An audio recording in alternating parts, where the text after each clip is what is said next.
Sentí del Señor dar este mensaje en esta semana que tiene como título Restaurando al hermano caído. Y es muy importante que todos tengamos conciencia de que somos parte de una iglesia, de una familia, de una comunidad.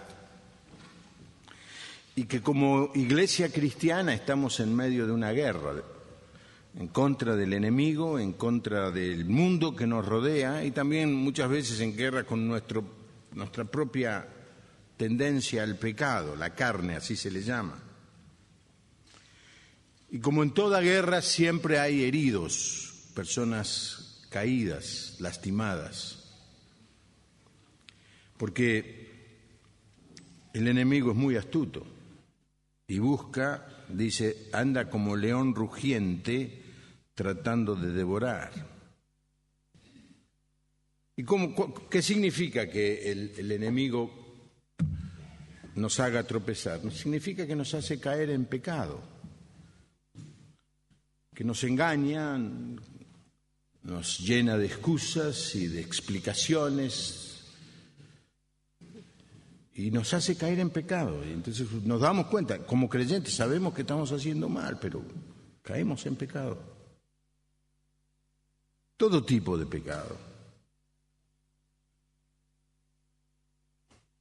Malversar fondos que no nos corresponden, que no son personales. Asumir deudas que no podemos pagar. Adulterar, es decir, tener relaciones fuera del matrimonio, sexuales. Fornicar, tener relaciones antes del matrimonio, cuando no estamos casados, eso es pecado. Que haya violencia en la familia, un flagelo desgraciadamente creciente del hombre abusando y violentando a la esposa y a veces también a los hijos. Hay otros pecados también que se meten dentro de la iglesia, destructivos y dañinos si los hay. La murmuración y su hermana menor, el chisme. Y eso sucede, nos pasa. Todos caemos en un pecado o en otro. Pero cuando vemos a un hermano que no solamente cae a veces en un pecado, sino que vive en pecado, que reiteradamente como conducta está violentando algún mandamiento de Dios, la pregunta es ¿qué hacemos? ¿Qué debemos hacer con esta persona que está trayendo vergüenza a la iglesia y al nombre del Señor Jesús? Porque esto nos pasa a todos y la tentación va por los creyentes maduros, los creyentes con muchos años y también para los creyentes nuevos. Todos vivimos esa tentación.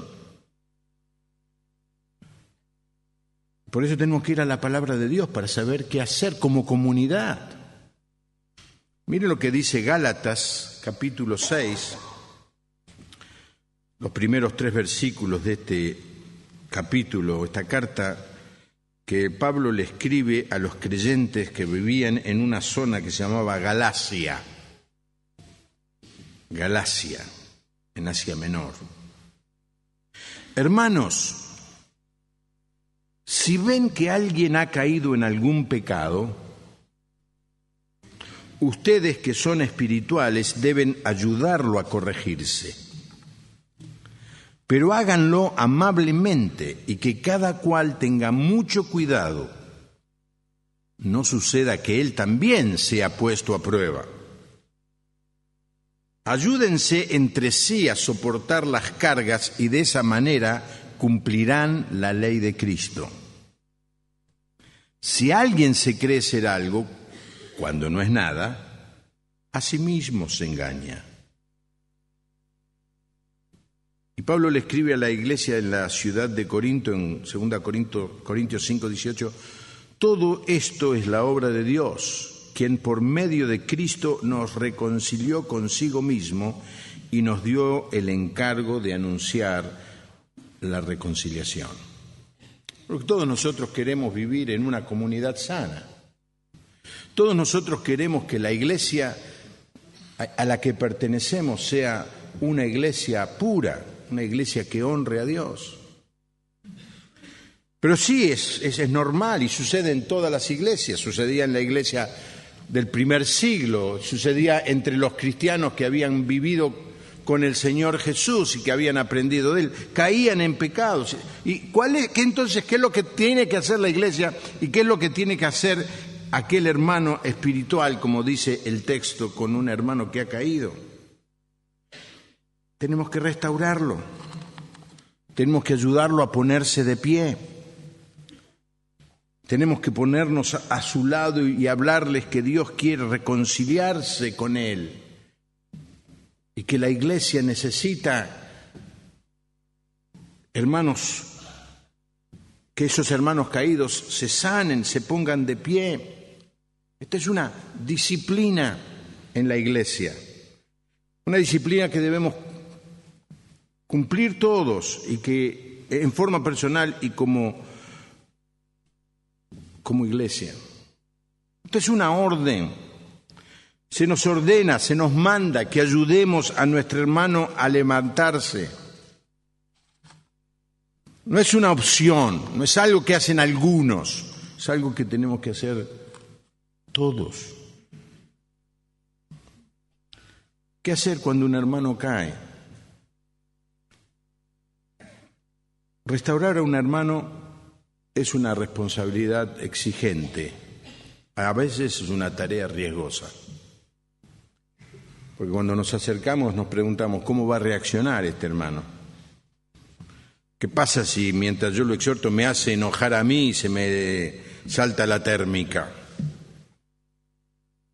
¿Será cierto que este hermano cayó en pecado? Capaz que es solamente un comentario. ¿Es mi responsabilidad? ¿O lo puedo dejar pasar? Hermano, verdaderamente es nuestra responsabilidad. Si vemos a un hermano caído, lo tenemos que ayudar a levantarse. No lo tengo acá en el bosquejo, pero el Señor le preguntó a Caín, le hizo una gran pregunta, y le preguntó, ¿cuál fue la pregunta? ¿Eres tú guarda de tu hermano? Ah, no, Caín lo preguntó, perdón. Caín preguntó, perdón. ¿Soy yo guarda de mi hermano? ¿Cuál es la respuesta a eso? Sí. Sí. Ahora, esta tarea no se entiende bien, porque muchas veces no se hace. Vivimos en una sociedad individualista. Yo me preocupo de lo que me pasa a mí, no me interesa lo que le pasa al otro. Los otros días veía por televisión una persona estaba caída y nadie se acercaba. A veces hay gente buena que se para y te ayuda y otras veces no se para nadie a darte una mano. Y la tendencia es mirar para otro lado y no enfrentar la realidad. Que el hermano está caído y necesita que le demos una mano para que se pueda poner de pie. Hermanos, el texto nos manda, debemos evitar el ser indiferentes. No es cosa mía. Lo primero que quiero decirles es que no debemos disminuir la seriedad del pecado. No debemos excusar el pecado como algo típico, algo común. Eso no ayuda en absoluto. A veces viene alguien y me dice, mirá, está viviendo en pecado, pero es natural, ¿viste? Es un hombre, tiene necesidades, es una mujer sola, tiene necesidades. Y eso no justifica el pecado. Que sea natural no quiere decir que esté bien. Y creemos que dando esa excusa le hacemos un favor al hermano, estamos amando al hermano y estamos haciendo todo lo contrario a amarlo, estamos dejando caído al costado del camino. Jesús le dijo a la mujer que encontró en adulterio: ni yo te condeno, pero a renglón seguido, ¿qué le dijo? Vete y no peques más. ¿Y saben por qué es muy importante el no mirar para otro lado? Porque el pecado de un hermano afecta a otros. En la Biblia el pecado, y hoy se mencionó, se compara a la levadura. Y un poco de levadura, dice el proverbio, leuda toda la masa. Les conté yo que hace un par de meses atrás se me ocurrió hacer una pizza. ¿Sabían eso ustedes? No me dedico a pizzero porque me voy a morir de hambre. Pero, ¿qué hice? Ya no existe más el libro de Petete, que era el libro de doña Petrona C. de Gandolfo. ¿Cuántos leyeron ese libro santo alguna vez? ¿Existe? Ah, mira vos. Ahora está internet. Me puse, googleé pizza. Entonces, se poner harina, sal, agua y un poco de levadura. La levadura, que es un germen, virus, no sé qué, una bacteria, le pregunto al doctor, no una abogada que no sabe nada, al doctor. Una bacteria, dice, me dijo hoy un arquitecto que dio una clase, me dice, hace las cosas complicadas, las hace simples. ¿Me entendiste? Y yo lo miré y dije, sí. Pero no sé qué hace. La cuestión que vos le ponés levadura, un poco de harina y leuda toda la masa. El pecado en la vida del creyente le arruina no solamente un área de su vida, le arruina toda su vida. El pecado en un creyente en la iglesia no le arruina solamente la vida a ese creyente, le puede llegar a arruinar la vida a toda la congregación. Ahora quiero dar una palabra de cuidado al hablar de este tema y motivarnos los unos a los otros a tener en cuenta cómo ayudar a mi hermano que está caído en algún pecado. Hay que evitar la tentación de que aparezca un grupo de cazadores de brujas en la congregación, que siempre los hay. Había una película de unos Nueva York cazaban brujas, algo así, ¿no es cierto? ¿Cómo se llamaba ese? No, ese no, más antiguo, los cazafantasmas, eso. Entonces estoy buscando, siempre hay gente que anda buscando de ver dónde se equivocó el hermano y cuando se encuentra le agarra una alegría.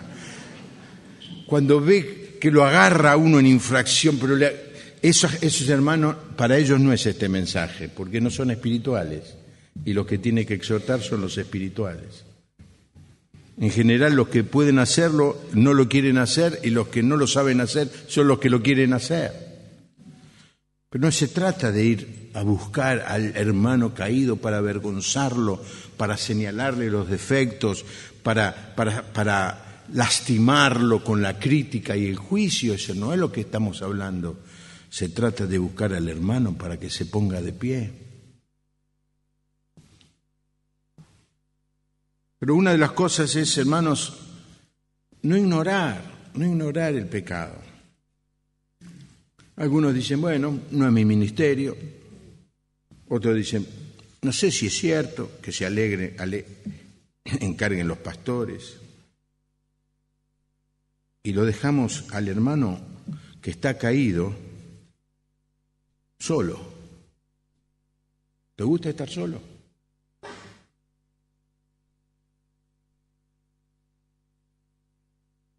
Que sea lo que Dios quiera. Mira, lo solucionamos con una oración. Que sea lo que Dios quiera.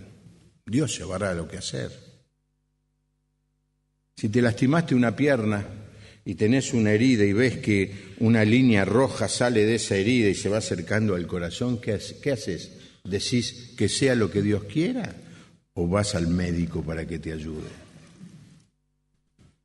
Cuando un miembro del cuerpo está caído, vive en pecado, el resto debe buscar la manera de sanar esa infección. Y esto no se hace siendo indiferentes. En algunas congregaciones más legalistas lo que hacen es, alguien cae en pecado y lo expulsan, lo echan. Pero no es lo que la palabra de Dios nos dice, aunque a veces se debe hacer eso. Cuando la persona es obstinada, es rebelde, no acepta la exhortación, no acepta la corrección, no acepta la reprensión que se le ha dado en amor, algunas veces hay que decirle que se vaya de la congregación. Esto es lo que sucedió en la iglesia allí en la ciudad de Corinto. Una iglesia que tenía un montón de problemas. Pablo había estado en esa iglesia, la había fundado y había estado en esa ciudad 1 año y medio, por lo menos. Y cuando se va le llegan noticias y le llega una carta con preguntas. Pero él sabía que había un problema allí que había que solucionar. ¿Cuál era el problema? Un joven estaba teniendo relaciones sexuales con la esposa de su padre, obviamente no era su madre, la esposa de su padre. Y la iglesia no decía nada. O la iglesia decía lo mismo que dicen muchos creyentes en el día de hoy. No es mi tema, no es mi ministerio. Que lo haga otro cuando venga Pablo, que lo haga. Mientras tanto, el pecado estaba. ¿Saben qué le dijo Pablo? Quiten a ese pecador de en medio de ustedes. Pero esto es muy excepcional, muy excepcional. Es cuando una persona es confrontada con su pecado de cualquier orden, de rebeldía, de inmoralidad, y no reconoce, no acepta, no se arrepiente, no vuelve atrás, se empecina, se obstina. El hombre, dice el texto, que reprendido endurece la cerviz, es decir, que no agacha la cabeza. La cerviz es esta parte del cuerpo, que cuando es reprendido levanta la cabeza y sigue insistiendo que tiene razón, que no ha hecho nada malo, que todo el mundo lo hace. Dice el proverbio, no habrá para él medicina. En mi vida como pastor he tenido algunas veces que llamar a la persona y decirle, bueno, ya está, si no te arrepentís, hermano, te tenés que ir. Pero no es algo que se hace rápidamente y fácilmente, y no lo tienen que hacer los creyentes, eso en todo caso lo tienen que hacer los pastores. Pero no podemos, cada vez que un hermano cae en pecado, echarlo, porque si esto fuera así, dentro de 2 semanas no queda nadie, ni siquiera los pastores. Nosotros tenemos que tratar de levantar ese hermano, cuando se arrepienta, ayudarlo a ponerse de pie. Y evitar muchas veces el ostracismo, algo que algunas iglesias hacen. No lo exhortan, pero no lo condenan. No lo reprenden, pero no lo echan. Y entonces la persona vive en pecado en medio de una comunidad, infectándolo todo, pero nadie le dice nada, nadie lo saluda, no puede trabajar en ningún lado, no puede hacer ningún ministerio, se lo aísla, se lo congela, se lo pone en un freezer. Pues nadie tiene la valentía de agarrar al hermano y decirle, estás andando mal, tenés que corregir tu camino. La gran pregunta es cómo restaurar al hermano. Y la Biblia es profundamente práctica. Por supuesto que tiene mucha enseñanza teológica, pero está llena de enseñanzas, cómo tenemos que hacer esto en el día a día. Se nos dice muy claro que cuando vemos a un hermano que está caído en pecado, lo tenemos que ayudar a que se ponga de pie. Esto se llama en la Biblia restaurar. La misma palabra que se utiliza para remendar redes, la misma palabra que se utiliza para poner cuando a una persona se le sale un hueso del lugar y viene el médico y le pone el hueso en su lugar. Es la misma palabra.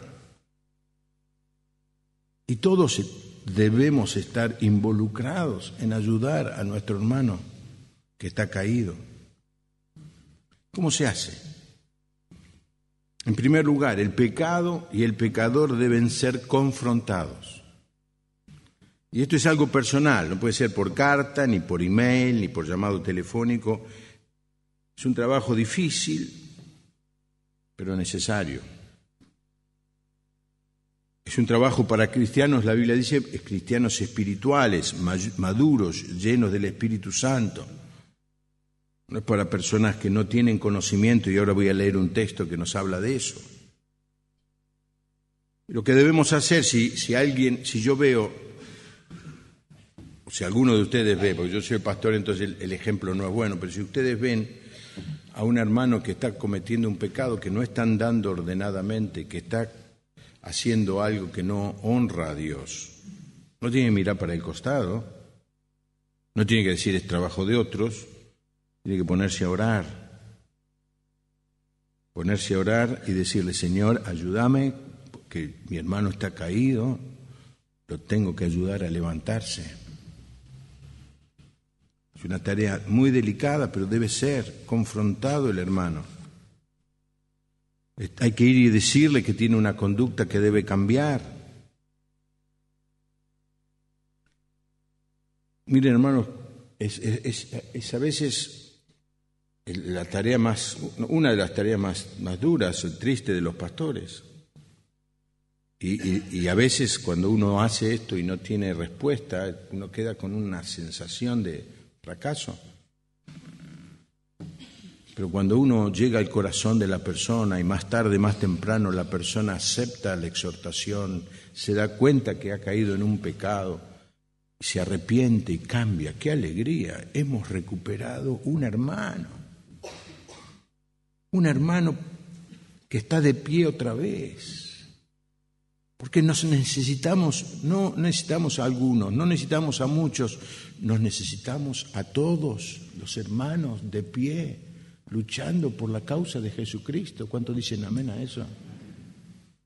Tienes que tener, cuando te acercás a hacer eso, tenés que tener una actitud pura en tu corazón. ¿Qué quiere decir? Estar lleno de humildad. ¿Vieron lo que dice el texto? Si vas a hacer eso, no te creas nada. Dice, si alguien se cree algo, cuando no es nada, a sí mismo se engaña. ¿Qué quiere decir? Que cuando vas a ayudar al hermano que se cayó, no tenés que ir en una actitud de superioridad espiritual, no tenés que ir en una actitud de maestrito, tenés que ir como un hermano y expresar que vos también pasás por debilidades y que ahora al verlo caído no lo querés dejar caído, lo querés poner de pie. Y cuando el hermano ve tu humildad, se abre a escucharte. No es para hacer alarde de santidad, como los fariseos. Te pasa eso, vaya a saber por qué te pasa eso. No, es para ir a decirle, estoy con vos, no justifico lo que hiciste, pero no te voy a dejar solo. No es para quienes se sienten superiores espirituales. Generalmente cuando uno tiene esa actitud de superioridad espiritual, que se cree que es invulnerable, que está más allá del bien y del mal, tiene un espíritu que la persona necesitada no recibe. ¿Sabe a quién recibe la persona cuando está caída? A alguien que es capaz de decirle, yo también estuve caído, pero el Señor me levantó y yo vengo a decirte que el Señor te quiere levantar. Ahora, ¿cuál es la característica que debe tener alguien que hace esto? Romanos 15:14. Pero estoy seguro de vosotros, hermanos míos, de que vosotros mismos estáis llenos de bondad. Primera característica, bondad, amor, gentileza, humildad. Y luego dice, llenos de todo conocimiento. Es decir, tenemos que saber la palabra de Dios, tenemos que poder abrirle la palabra de Dios y mostrarle que lo que está haciendo ofende al Señor. Es un pecado que entristece al Señor, entristece al Espíritu Santo, y después darle las herramientas para que pueda dejar ese pecado y ponerse de pie. Dice, termina el texto, estar llenos de bondad, llenos de todo conocimiento, de tal manera, ¿para qué esto? Para que podáis amonestaros los unos a los otros. Es decir, una de las razones por las que tenemos que tener conocimiento de la palabra de Dios es para poder levantar a los creyentes caídos.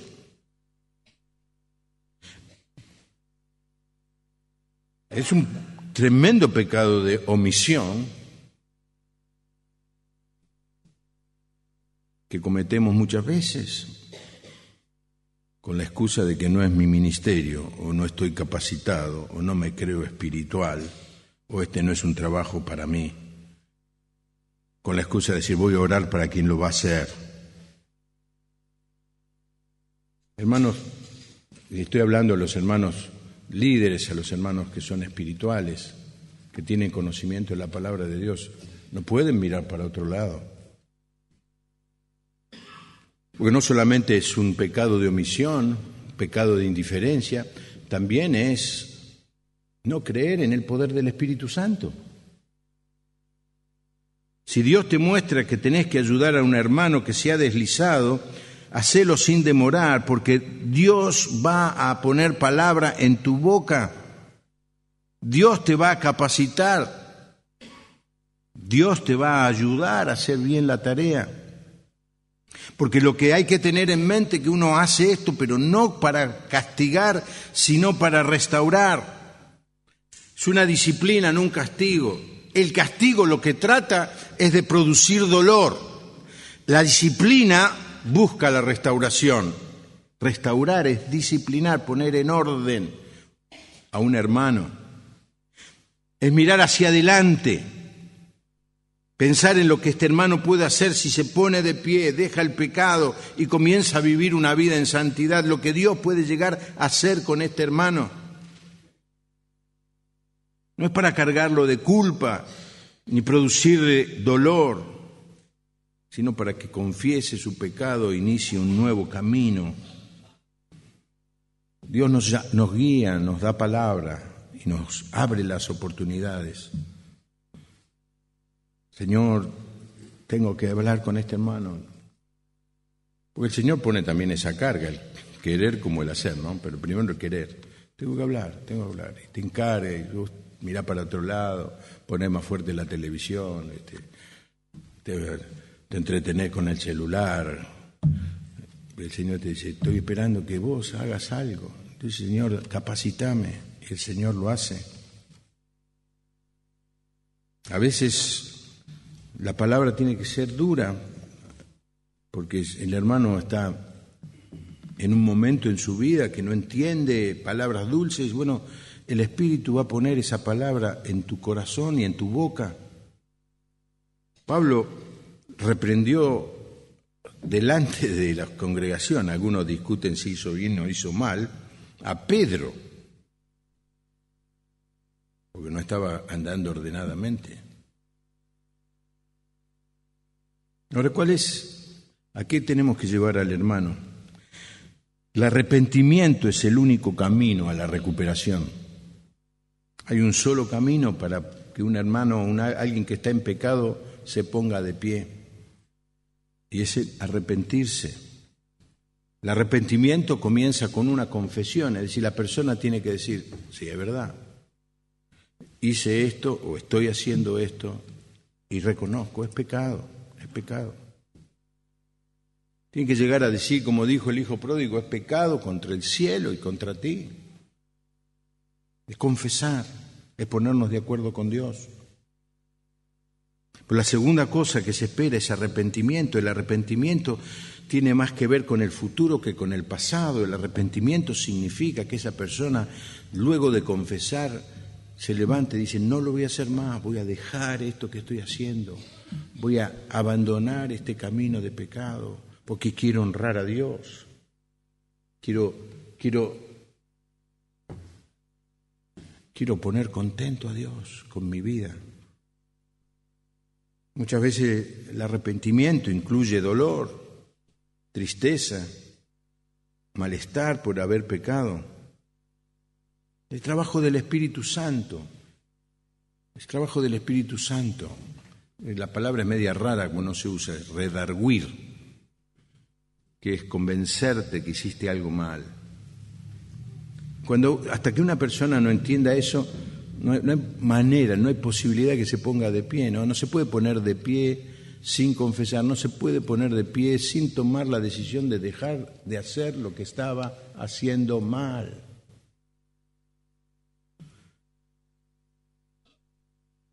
Y el Señor va a hacer que Él se dé cuenta de eso, dice Juan 16:8, cuando Él venga, convencerá, está hablando del Espíritu Santo, ¿no? Convencerá al mundo de pecado, de justicia y de juicio. Cuando vos vas a hacer esto, vas a exhortar a un hermano, quédate tranquilo, antes de que vos llegues a hablar con ese hermano, el Espíritu Santo llegó antes que vos. Y ya empezó a perturbarlo, a inquietarlo. Hay de aquel creyente que está pecando y no siente nada. Hay del creyente que está viviendo una vida de pecado y no tiene inquietud en su corazón. Si oyereis hoy su voz, dice, no endurezcáis vuestros corazones. Ojo, ojo, ojo. Que podés estar viviendo en la iglesia y están viviendo una vida de pecado y ya lo venís haciendo tanto tiempo.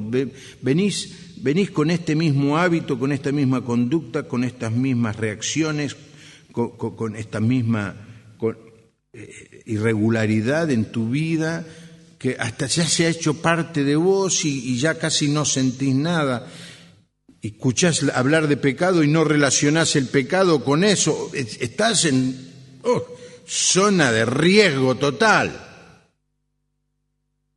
Espíritu Santo. Por eso el salmista dice, examíname, oh Dios, y ve si hay en mí camino de perversidad. Señor, examina mi vida, examina mi vida. Puede ser que yo esté ya acostumbrado a hacer algo que te desagrada y ni siquiera me doy cuenta. Por favor, Señor, mostrámelo. Y aún el salmista dice en otro texto, aún, Señor, revélame los pecados que me son ocultos, porque puede ser que esté cometiendo pecados que ni yo mismo me doy cuenta.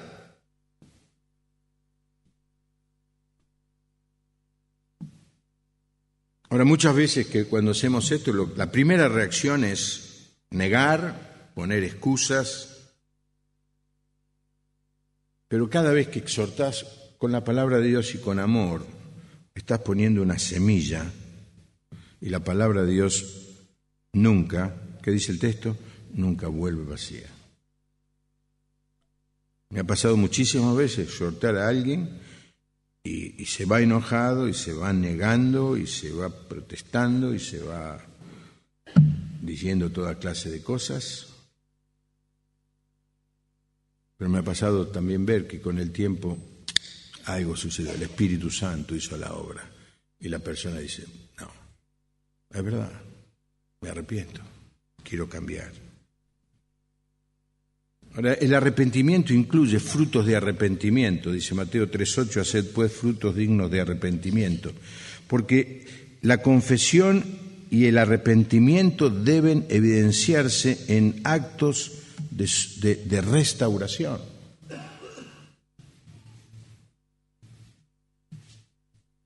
Si yo le robo el iPad a Guillermo, que tengo muchas ganas ahora que voy a hacer el viaje, un iPad ¿Tiene cámara de foto? Se me hace agua la boca. Entonces se lo robo y bueno, me descubren y vengo y le dice, Guillermo, perdóname, confieso que no lo tenía que haber robado. Me arrepiento, no lo voy a robar, no voy a robar más iPad. ¿Está todo bien? ¿Qué falta? Que le devuelva el iPad. Eso es restaurar. Esa es la tarea que muchas veces no se hace en la iglesia. ¿Hablaste mal de un hermano? No alcanza con pedirle perdón al hermano. Tenés que ir a pedirle perdón a todas las personas a las que le hablaste mal de ese hermano. Cuenta la historia de un rabino que fue muy criticado y murmurado por una persona y la persona se vino a arrepentir. Dice, ¿qué he hecho, rabino? Dice, tráeme una almohada de aquella época con pluma de ganso, no la de ahora que son de, ¿cómo se llama eso? De goma espuma, eso, una pluma de ganso, ¿sabes lo que es dormir arriba de eso? Entonces el rabino la abrió, en medio del viento de la plaza lo tiró. Las plumas salieron por todos lados y dice, ¿sabes lo que hiciste? Bueno, anda a buscar toda la pluma y tráela de vuelta. Una palabra, un chisme, una murmuración es destructiva porque empieza y no se sabe dónde termina. Se compara en la Biblia con qué cosa, con un fuego en el bosque. Y le tenemos que decir, mira, tenés que restaurar. Hablaste mal de alguien, tenés que pedir perdón. Le sacaste algo a alguien, se lo tenés que devolver. Saqueo, cuando se convirtió y el Señor fue a su casa, ¿qué es lo que dijo? Voy a devolver a los que le robé 4 veces lo que le saqué. Por último, hermanos, yo quiero decirles que cuando un hermano se pone de pie, la restauración siempre es completa. En la Iglesia de Jesucristo no hay clase A y clase B, somos todos de la misma clase, Z. En algún momento, cuando una persona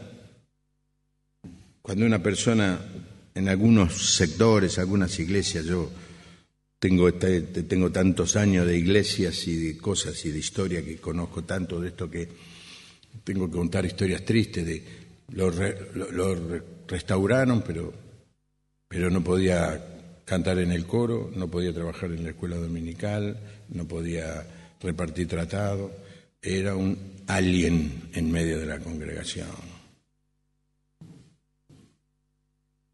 Cuando hace casi 30 años trabajamos con los pastores que estábamos en esa época, un tema que era el reconocer el casamiento de alguien que se había divorciado, 30 años atrás, un tema muy difícil. Y yo cuando fui a Estados Unidos era uno de los temas que había estudiado y había visto y leído de las distintas corrientes, las más abiertas, las más cerradas, qué hacer. Hasta que en un momento dado los pastores tomamos la decisión de reconocer el matrimonio de esta pareja. Y alguien se me acercó y me dice, bueno, pero van a estar casados, pero no pueden tener ningún ministerio. Y yo le contesté lo mismo que estoy diciendo ahora, hermano. En la iglesia solamente, ¿qué clase hay? Clase A, no hay clase B. Y le dije así, si alguien puede participar de la cena del Señor, que es lo más sublime que un creyente puede hacer, es que tiene ya la condición y la dignidad para hacer cualquier trabajo para el Señor. Porque lo que buscamos, hermano, y este mensaje intenta, no es señalar quiénes son pecadores, este no es un mensaje para los que están caídos, es un mensaje para los que, siendo líderes, siendo espirituales, viendo al hermano caído, estamos mirando para otro lado. Dejemos de mirar para otro lado porque este hermano que está caído necesita que le ayudemos a ponerse de pie. Porque es carne de nuestra carne, es hueso de nuestros huesos. La enfermedad de él es mi enfermedad, su fracaso es mi fracaso, su miseria es mi miseria. Y tenemos que ir y decir, voy a ayudarlo al hermano, lo voy a poner de pie. A veces no quiere, a veces no acepta, pero entonces lo ponemos en la mano del Señor y el Señor va a hacer la tarea. Leía mientras preparaba este mensaje y con esto termino, un hombre se cayó en un pozo del que no podía salir solo. Dice, una persona subjetiva pasó y le dijo, siento mucho que estés vos allí. Una persona objetiva pasó y dijo, es lógico que alguien se haya caído en ese pozo. Pasó un fariseo y le dijo, solo las personas malas se caen en el pozo. Pasó un matemático y calculó cuán profundo era el pozo. Pasó un periodista y buscó tener la exclusiva de la noticia de que alguien se había caído en el pozo. Pasó un inspector de la FIP y le preguntó si había pagado todos los impuestos. Una persona egocéntrica pasó y le dijo, no sabés nada hasta no vivir lo que yo he vivido. Un religioso pasó y le dijo, vos merecés estar en ese pozo. Uno de la nueva era pasó y le dijo, el pozo solo está en tu mente. Un psicólogo pasó y le dijo: la culpa de que te caíste en el pozo debe ser de tu mamá o de tu papá. Un consejero que ayuda a las personas a tener una alta autoestima pasó y le dijo: cree en vos mismo y vas a salir del pozo. Un optimista le dijo: las cosas podrían ser peor. Un pesimista le dijo: las cosas no podrían ser peor. Jesús, viendo al hombre caído, se acercó al pozo, le extendió la mano y lo sacó fuera del pozo. Y esto es lo que tenemos que hacer si queremos ser una iglesia cristiana. Preocuparnos por nuestro hermano, amar a nuestro hermano. Decir: ¿cómo te puedo ayudar? ¿Qué puedo hacer por vos? Porque la iglesia es un hospital de pecadores, no un museo de santos. Y quien esté exento de culpa, que se ponga de pie y tire la primer piedra. Alguna vez me vienen y me exhortan a mí, y gracias que me exhortan. Hace 43 años que estoy casado. No tiene nada que ver, pero sí.